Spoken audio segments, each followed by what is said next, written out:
Okay, let's start by looking at your warm-up in real-time swimming.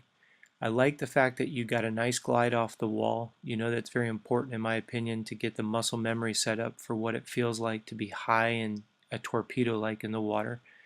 I also like the good rotation on both the left and the right side. Remember what I said, we're looking for hip and shoulder to come out of the water when you rotate. So when you rotate on your left shoulder, your left armpit, I like to see that right shoulder and right hip. As you come back, again, you get a nice glide off the wall. You don't rush that first stroke. Perfect. Then what I want you to notice is on your left side, we're still having a little bit of a crossover issue where your left arm is wanting to come across that head just a little bit.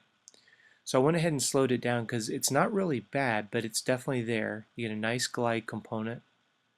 You get a left arm comes right across your head on that first pull through. Now watch your right arm. Your right arm, you put it right in line with your shoulder.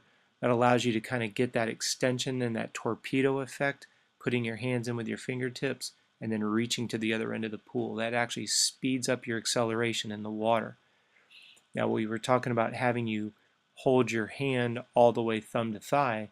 On the catch-up drill, notice how you can see your palm coming all the way down to your thigh, but we don't see the palm itself pointing back at us. Our wrist has already begun to go limp, so we're losing that back leverage that we work so hard with. So in catch-up drill, not only does it help you get the timing of when to pull through, but it also helps you get that tricep extension, that forceful back 90 degrees of your swim stroke.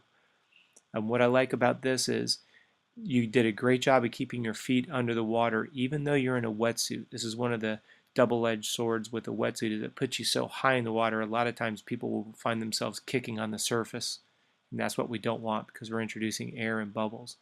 You get a nice beautiful glide off the wall. You've got good rotation from left to right. So the only thing that I want you to really focus on is trying to keep that palm, particularly that wrist, nice and stiff as you hold your water from the front all the way to your thigh.